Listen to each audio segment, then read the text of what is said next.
in Q4 2024, the US economy grew by 0.6%, while the UK growth was 0.1%. So they're doing significantly better in that regard. US GDP per head stands at $82,000 per head, whereas the UK stands at $49,000 per head. And stock market performance, which is an indication of, I guess, whatever, rose by 300% in the US, whereas the FTSE 100 declined by 20%, which is the UK stock market.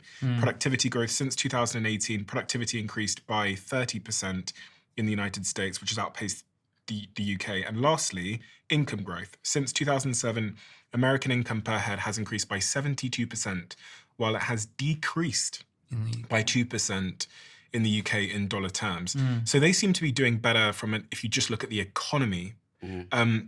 Why is that? Is that because they lean more into technology and to innovation and entrepreneurship? And is it because of the things you were saying earlier about their attitude towards the government, like reduce government spending versus tax the rich? Why? I'm keen to hear Gary's view on this because I understand yours because you've just said it. Yeah, I think these are great statistics. And of course, the US has a strong reputation for being very free markets and being very small states. In the last 5 years, 10 years, 15 years, we've had a UK government that has been aggressively slashing the state. And the US... state's bigger than ever. It's 45% of the economy. And the US, we had a government in the last 4 years which has been running a massive, massive deficit.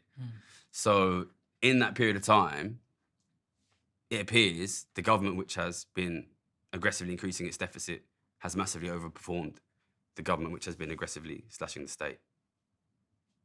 That's what it looks to be from the last. I mean, Joe Biden enormously increased the deficit, enormously. And the Conservatives were austerity government for 14 years. Which one seems to have given the better numbers?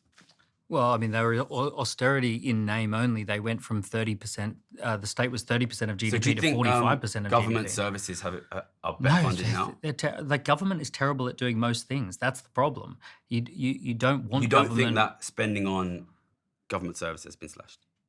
Let me zoom out a little bit. Do you think the police spending's been slashed? Oh, police spending is Do you definitely think been slashed. education spending's been slashed? Do you know where it ends up? It ends up with like big corporates, big consulting, who get paid $50 million to produce a report to tell government something. Right? All of these big, I won't name names, but all the big consulting firms, they're all bloodsuckers to government. They know that the money's in the government, and they set up business models to extract that money from government.